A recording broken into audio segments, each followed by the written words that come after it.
ना हाँ। तो वहाँ गली में भी पहुँच जाते हैं आदमी, पहुँच जाते हैं ना। हाँ। तो ये अच्छे डॉक्टर वर्तमान में बता दे है ना। हाँ।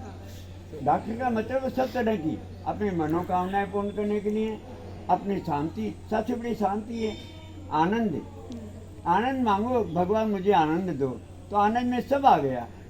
ओम नमः शिवाय। दोस्तों कैसे हैं आप लोग। आज मैं आपको घुसमेश्वर ज्योतिर्लिंग की दर्शन कराऊंगी और यहाँ की विशेषता भी बताऊंगी। तो मैं यहाँ पे आज आ गई हूँ स्टेशन पे, और मैं यहाँ से घुसमेश्वर मंदिर तक जाऊंगी और वहाँ के बारे में बताऊंगी। और सारी पूरी वीडियो डिटेल में देखिएगा और सारी जानकारी मैं आप तक पहुँचाऊँगी कि यहाँ कैसे जाना है।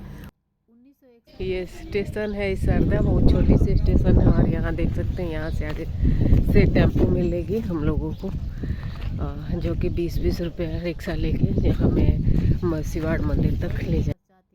तो शिवालय क्षेत्र के दर्शनीय स्थलों में जो है वो है देवगिरी पर्वत और शक्तिपीठ माँ काली का प्राचीन मंदिर है। दूसरा है देवगिरी पर्वत पर ऐतिहासिक दुर्ग है, शिवालय का सरोवर है। चौथा है श्री बद्री विशाल मंदिर और ग्राम नटवड़ा नटेश्वर शिवलिंग भी है। श्री कल्याण जी मंदिर है जो कि ग्राम बगड़ में पड़ता है। श्री केशव राय श्री जी मंदिर है। और ये रास्ते जो आपको जा रहे हैं, यहाँ से सिवाड़ की तरफ जा रहे हैं, ये थोड़ा सा सुनसान रास्ता है, लेकिन कोई डरने की इस तरफ की कोई बात नहीं है। आगे जो मंदिर के रास्ते में आता है श्री बालाजी महाराज का छिपलोई सिवाड़ में पड़ता है। श्री गोपाल जी मंदिर ग्रामी शारदा में पड़ता है। और श्री कल्याण जी मंदिर सिवाड़ में पड़ता है। श्री जैन मंदिर भी है सिवाड़ में। ढील बांध टापुर भी है, इसारदा बांध है। ये सब चीज़ें यहाँ के देखने के लिए है। तो ये हमारा सामने पर्वत दिख रहा है, आप देख सकते हैं यहाँ पे। तो फ्रेंड्स, सामने सिवाड़ का यह पर्वत दिख रहा है जो कि वर्तमान में अभी देवगिरी नाम से प्रसिद्ध है। इस पर्वत के पाषाण श्वेत रंग की भांति सुंदर और दूर से चमकते हुए दिखाई देते हैं, जबकि इसके चारों तरफ के पर्वत जो है मटमैले दिखाई देते हैं। हम एंट्री करते हैं,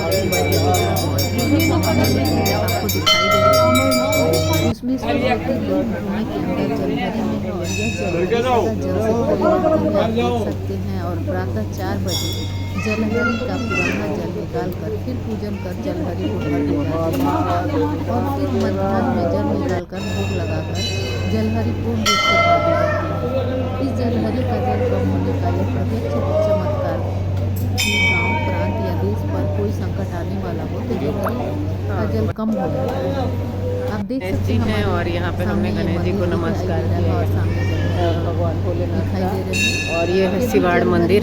15 या 20 दिन लगातार कम हो तो देश पर संकट आने की सूचना होती है। यहाँ पे चलेंगे श्याम बाबा के अखंड ज्योति का दर्शन करेंगे। घुसमेश्वर ज्योतिर्लिंग का और श्याम बाबा मंदिर में एक घृत दीपक राज शिवजी चौहान के समय से ही चलता आ रहा है। इस दीपक के क्षण भर बंद हो जाने से श्याम बाबा राजस्थान प्रकाशित करने और सवाई माधोपुर से जाम रखने वाले रेलवे के किसी सरदार परिक्रमा कर लेती हूँ मैं। 30 किलोमीटर दूर पर है। श्याम बाबा के दर्शन का हो गए। जगह है। इसका प्राचीन नाम शिवालय था। अब आगे की मैं शिवाड़ की कथा में आपको बता रही हूँ। प्राचीन काल में एक देवालय पर्वत के पास एक ब्राह्मण महिला रहती थी। सारे यहाँ पे कुसुमा शिवलिंग के बारे में ये सारा यहाँ पे दिया हुआ है कि कैसे कैसे, और यहाँ पे सारा लिखा हुआ है डिटेल में। कुसुमा शिव की कहानी लिखी हुई है कि किस तरह से यहाँ शिव भक्त विराजमान हुए। और यहाँ पे कुछ नंदी भगवान जो कि खुदाई में मिले थे वो यहाँ पे दिखाई दे रहे हैं, ऊपर भी है। अंत में सुदेहा ने कुसुमा के पुत्र की हत्या कर निकटवर्ती सरोवर में डाल दिया। दूसरे दिन जब कुसुमा पार्थिव शिवलिंगों का पूजन कर विसर्जन करने गई तो भगवान शिव प्रकट हुए और उसके पुत्र को पुनर्जीवित करने को कुसुमा से कहा, देवी मैं तेरी भक्ति से प्रसन्न हूँ और वर मांगो। तब कुसुमा ने कहा, हे प्रभु, लोगों की रक्षणार्थ आप सदैव इसी स्थान पर निवास करें। तो यहाँ का शिवालय का नाम इस तरह से पड़ा। शिवालय का नाम सरोवर इसलिए पड़ा जिस सरोवर में कुसुमा भगवान शिव के पार्थिव शिवलिंगों को पूजन के पश्चात विसर्जित करती थी।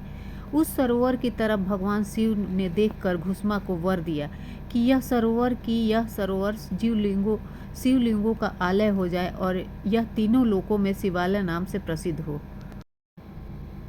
उस सरोवर की तरफ भगवान शिव ने देखकर कुसुमा को वर दिया कि यह सरोवर कि यह सरोवर शिवलिंगों का आलय हो जाए और तीनों लोकों में शिवालय नाम से प्रसिद्ध हो। शिव पुराण के कोटि रुद्र संहिता में 33 और 45 श्लोक में ये श्लोक वर्णित है, जिसको श्लोक में आपको सुनाती। इदम सरस्तु लिंगडा नामालयम जायताम सदा तस्मक्षिवालयम नाम रुद्र रूप थे, हाँ, इसलिए जल में डाल सरोवर की खुदाई तत्कालीन राजा जल में ठाकुर साहब श्री शिव सिंह जी ने कराई थी 1885 चमत्कार क्या में, होता जिसमें है? प्रचुर मात्रा में शिवलिंग थे, जिनको ठाकुर अच्छा, चमत्कारी क्यों कहा जाता है? में 2 मंदिर बनवाकर एक एक जलहरी में 22-22 शिवलिंग स्थापित करवाए, जो इस समय विद्यमान है। इसमें उपयुक्त कथा की पुष्टि होती है कि शिवाड़ का यह तालाब, जिसका शिव पुराण में शिवालय नाम था, यही सरोवर है। घुश्मेश्वर मंदिर ज्योतिर्लिंग प्राचीन काल से ही चमत्कारी रहा है। प्राचीन समय में घुश्मा के मृतक पुत्र को जीवित किया था तथा मध्यकाल में गजनवी सेनापति को मूर्छित किया, कृष्णा खाती को पाषाण में यथावत किया और खिलजी को भी भय दिखाकर भयभीत किया। इस प्रकार प्राचीन काल व मध्यकाल में यह ज्योतिर्लिंग चमत्कारी रहा, जिसमें 3 प्रकार चमत्कार प्रसिद्ध हैं। पहला है जलहरी का कम होना। घुश्मेश्वर ज्योतिर्लिंग भूमि के अंदर जलहरी में है और जलहरी सदा जल से भरी रहती है। प्रातः 4 बजे जलहरी का पुराना जल निकालकर फिर पूजन कर जलहरी भर दी जाती है। फिर मध्याह्न में जल निकालकर भोग लगाकर जलहरी पूर्ण रूप से भर दी जाती है। इस जलहरी का जल कम होने का यह प्रत्यक्ष चमत्कार है कि गांव, प्रांत या देश पर कोई संकट आने वाला है तो जलहरी का जल कम हो जाता है, और यदि जलहरी 15 या 20 दिन लगातार कम हो तो देश पर संकट आने की सूचना होती है। दूसरा है अखंड ज्योति का खंडित होना। घुश्मेश्वर ज्योतिर्लिंग के निज मंदिर में एक घी का दीपक राजा शिववीर चौहान के समय से ही जलता आ रहा है। इस दीपक के क्षण भर बंद हो जाने को ही ज्योति खंडित होना कहते हैं। इस ज्योति के खंडित होने सब शरीर, आय व्यय, सारी बातें समाज में आदर प्रतिष्ठा सब आ गई, आनंद में सब आ गया ना। जो चाहूंगा, जो पद भी चाहूंगा तो आनंद में आ गया, अच्छी संतानें चाहूंगा तो आनंद में आ गया, धन और आनंद में सभी आ गया। कोई ऐसा कॉर्नर नहीं रहा जिसमें कि छुपा हुआ हो। हाँ, यहीं पे बैठ जाइए। ऊपर भी गेली। वाह, बहुत सुंदर ये गार्डन है हमारा, बहुत सुंदर गार्डन। मेरा जंगल था यहाँ। हाँ, मैं 92 हूँ, हाँ, 92 में हूँ। आइए, किसने बनाया? हाँ, मैं अपना बर्थडे दे दूँ आपको। हाँ, हाँ, मेरे सुपुत्र यहाँ का रहने वाला हूँ, सबसे बुजुर्ग हूँ, हाँ, अध्यापक हूँ, रिटायर्ड हूँ और 32 वर्ष हो गए सर रिटायर्ड हूँ। अच्छा, मेरे घर से भी मास्टरनी थी। हाँ, हम सबसे पहले इस गांव में, जब गांव बिल्कुल कच्चा था, अच्छा, यहाँ शिक्षा का नाम नहीं था। हमने तो शिक्षा भी प्राइमरी स्कूल भी बाहर से पास की है। अच्छा, इतना बड़ा गांव होने पर यहाँ ठिकाना था ना, यहाँ पढ़ाते नहीं, कोई वो नहीं था। बाहर पढ़े लिखे, पत्नी आई और ही हो गई, घरवाली आने की और हो गई।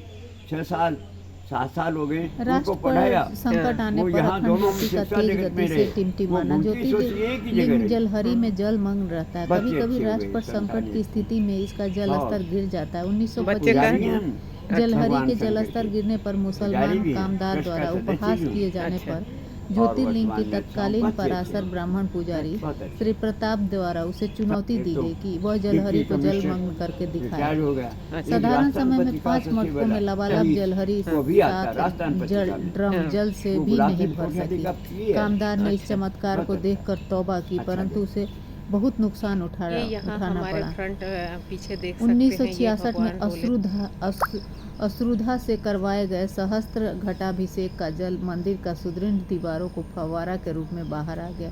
एक बूंद भी पानी नहीं रहा। जलहरी का जल चमत्कारी है एवं असाध्य रोगों का दूर करता है।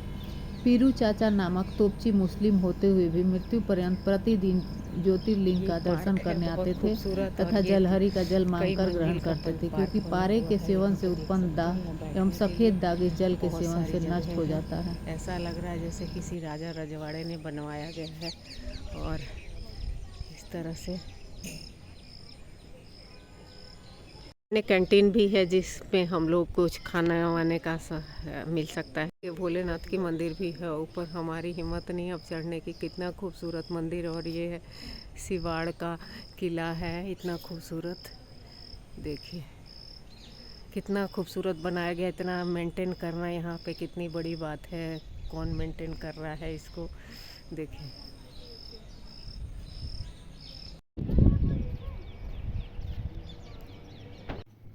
तो फ्रेंड्स, ये सामने जो हमारे अभी ये दिख रहा है ऊपर से, जिस सरोवर में भगवान शिव के पार्थिव शिवलिंगों की पूजन के पश्चात विसर्जित की जाती थी।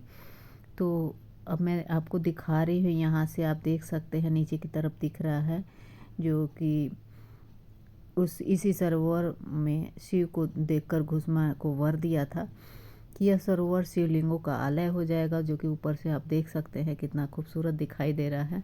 इसके बाद 1885 में ही इस सरोवर की खुदाई तत्कालीन वहाँ के राजा ठाकुर साहब जो थे शिव सिंह ने करवाई, जिसमें बहुत सारे मात्रा में शिवलिंग मिले, जिनको ठाकुर ने घुसमेश्वर के प्रांगण में 2 मंदिर बनवाकर एक एक जलहरी में 22-22 शिवलिंग स्थापित करवाई थी, जो इस समय भी विद्यमान है, अभी भी है। और सिवाड़ का यह तालाब, जिसका शिव पुराण में शिवाला नाम था, यही वो सरोवर है। सिवाड़ का पहले का नाम शिवाला था, जिसका वर्णन शिव पुराण के कोटि रुद्र संहिता में लिखा हुआ है। शिव